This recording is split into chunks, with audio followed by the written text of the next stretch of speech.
Supreme court के इस फैसले को अगर आप सुनेंगे तो आप हैरान रह जाएंगे, यानी आपको विश्वास नहीं होगा कि ऐसा भी हो सकता है, कोर्ट के द्वारा ऐसा भी फैसला दिया जा सकता है। देखें, जब भी मामला सुप्रीम कोर्ट में जाता है तो उससे पहले आप समझ सकते हैं कितना स्टेप से ये मामला गुजरा होगा। यानी एक तरह से सिविल में मामला गया होगा, है ना, उसके बाद हो सकता है जिला में मामला गया होगा, उसके बाद जो है हाई कोर्ट में मामला गया होगा। तो ये इतना, उसके बाद ये मामला जो है अगर बात करें तो सुप्रीम कोर्ट में गया होगा। और अब एक बार सुप्रीम कोर्ट के द्वारा अगर फैसला दिए एक तरह से दे दिया गया तो अब वो मान्य होगा, यानी अब उससे बढ़कर कुछ नहीं है। देखें, सबसे बड़ी बात यहाँ पर समझने वाला यही है कि लोग इतने दूर तक तो जाते भी नहीं हैं, लेकिन जो लड़ाई लड़ते हैं उनको लगता है कि हम अपने नियम और कानून के साथ हैं, ये मेरा अधिकार है, तो वो उस अधिकार को प्राप्त करते हैं और उस अधिकार को हासिल करते हैं। और इसी प्रकार से जो फैसला आया है वो दो भाई के बीच का विवाद है। यानी भाई जो है, भाई का नाम है संतोख सिंह, और जो एक तरह से दूसरा भाई है उसका नाम है नाथूराम। लेकिन आखिर ये जो दो भाई हैं, तो विवाद का क्या कारण रहा होगा, क्यों विवाद हुआ, क्यों मामला जो है सुप्रीम कोर्ट तक गया। और यहां पर जो एक तरह से विवाद, लड़ाई चली, लड़ाई जो लड़ी गई वो एक तरह से बाबू राम और संतोख सिंह के बीच में। आखिर यहां पर जो एक तरह से केस लड़ा गया वो बाबू राम से क्यों लड़ा गया, कौन है बाबू राम। देखें, दो भाई हैं, भाई एक है संतोख सिंह, दूसरा है नाथूराम। अब हुआ कि इनको जो है एक तरह से अपना जो पिता इनके हैं उनकी मृत्यु के बाद जो संपत्ति है, यानी संपत्ति में जो जमीन है, जो मकान है ना, ये सारा जो प्राप्त हुआ, ये सभी को, बहुत लोगों को प्राप्त होता है ना, जिसके पास पूर्वज का संपत्ति होता है विरासत में प्राप्त होता है। ठीक है, अब है कि सीधी सी बात है कि ये दोनों भाई को ये प्राप्त हुआ, लेकिन हुआ क्या कि अब कुछ ऐसे जो अगर अलग विचारधारा के लोग हैं और वो बाहर में सेटल हो जाते हैं, उनका जीवन यापन जो है वो बाहर में अच्छे से चलता है, तो उनको लगता है कि अब जो है जो विरासत वाली संपत्ति है उसको बेचकर यही खरीद लिया जाए। बहुत लोग ऐसा सोचते हैं और सबका अपना अपना थिंकिंग है, सब अपने जगह पर सही है। ठीक है, उनकी अपनी सोच है, जहां वो रह रहे हैं वहां जो है एक तरह से अपनी विरासत वाली संपत्ति को बेचकर जो है वहां सेटल होना चाह रहे थे। तो अभी ये जो एक तरह से विवाद उत्पन्न होने का क्या कारण हुआ। अब आखिर ये नाथूराम जो हैं तो एक तरह से अपना जो यहाँ पर किसी प्रकार का ध्यान नहीं देते थे, उनको लगता था कि यहाँ से तो अब निकलना है। लेकिन निकलने के क्रम में क्या होता है कि अगर आप जमीन को बेच देते हैं, है ना, तो नाथूराम क्या किया कि बाहर से होता है कि ठीक है, किसी से बात किया, संपर्क किया, अपने जो एक तरह से जो उनका क्षेत्र था, क्षेत्र के लोगों से कांटेक्ट में आए और उसके बाद वो संपत्ति के खरीदार को ढूंढ लिया, और खरीदार का नाम था बाबू राम। और ये बाबू राम जो हैं ये आए और जो है नाथूराम से संपत्ति को खरीद लिए। किससे खरीदे? नाथूराम से। अब है कि ये बात पता चल गया संतोख सिंह को कि ये तो मेरे बगल में था, मुझे बताया तक नहीं, मैं खरीद लेता। सीधी सी बात है, कोई अगर एक तरह से भाई भी उनका भी स्थिति सही है तो वो भाई ये सोचेगा ही, मकान ही है, कोई मान लेते हैं आपका जो एक तरह से आज मकान है, दरवाजा है, अब ये दरवाजा को एक भाई अगर आधा बेच दे, जबकि आप लेने के इच्छुक हैं, फिर भी दूसरे को बेच दे, तो आपको तो दुख होगा ही।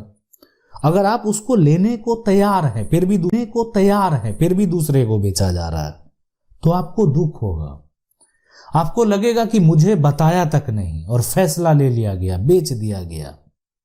लेकिन जो समझदार होते हैं और उनको कानून पता होता है या किसी वकील के संपर्क में होते हैं, जाते हैं अधिवक्ता से मिलते हैं जो सिविल लॉयर होते हैं, और उनको लगता है कि ये तो गलत किया है, इसको तो प्राप्त करके रहेंगे। तो सबसे बड़ी बात है कि क्या ऐसा कोई कानून है कि आप प्राप्त कर सकते हैं। तो देखें यहां पर जो अगर बात करें कि यहाँ पर जो कानून है हिंदू सक्सेशन एक्ट का, वहां पर जो धारा है ना, वो 22 ये कहता है ना, 22 ये कहता है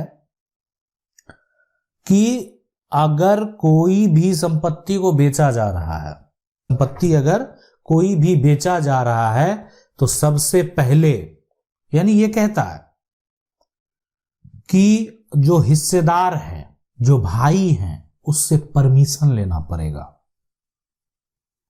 है ना।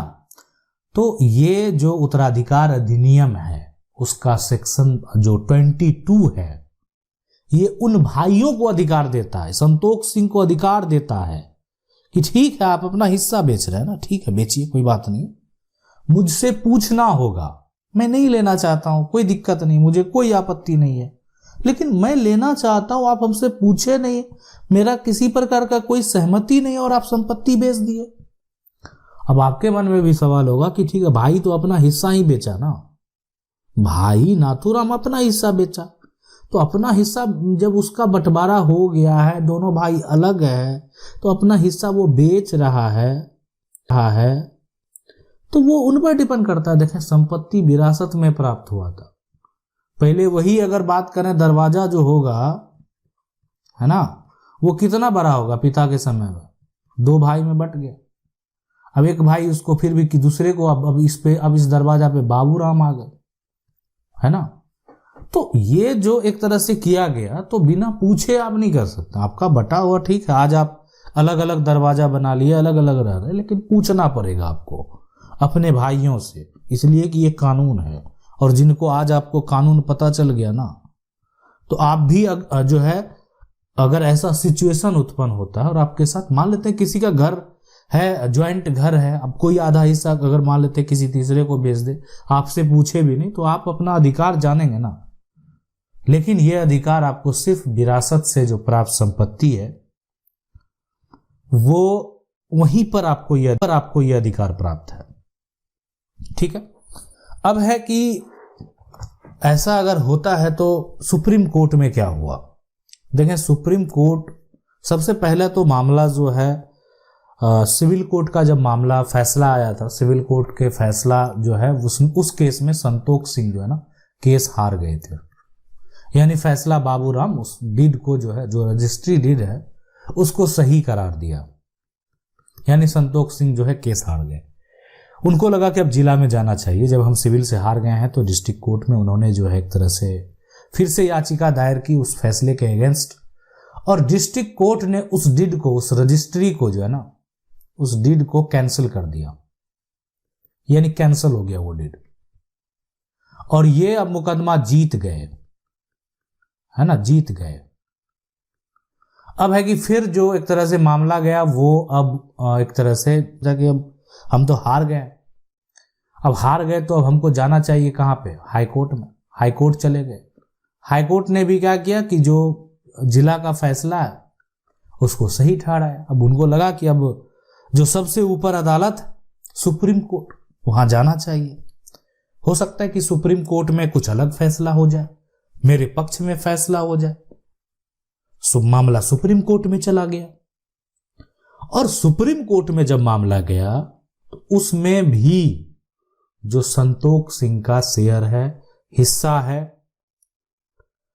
उसी के पक्ष में फैसला दिया कि देखें यहां पर, और यहां पर सुप्रीम कोर्ट में भी ये कहा गया कि हिंदू जो सक्सेशन एक्ट है उसमें सेक्शन ये 22 ये कहता है कि परमिशन लेना था।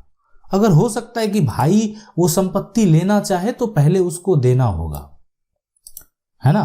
तो नाथूराम को जो है अपने जो भाई थे उनसे पूछना था, है ना, पूछना चाहिए था। क्यों? संपत्ति हम बेच रहे हैं, भाई से पूछता क्या आप इस संपत्ति को लेने के इच्छुक हैं? अगर लेने के इच्छुक हैं तो आप ही ले लीजिए, हम जो है अब बेचकर निकल रहे हैं। तो अगर नहीं कोई पूछता है और आपको लगता है कि आपके साथ ऐसा किया गया है, तो आप समझ लें कि अगर संपत्ति विरासत में प्राप्त है तो आप उस संपत्ति को वापस पा सकते हैं। आशा करते हैं वीडियो अच्छा लगा होगा। वीडियो को लाइक जरूर कर दें। चैनल को पहली बार देख रहे हैं सब्सक्राइब करके जो बेल आइकन है उसको जरूर दबा लें। मिलते हैं अगले वीडियो में, तब तक के लिए जय हिंद।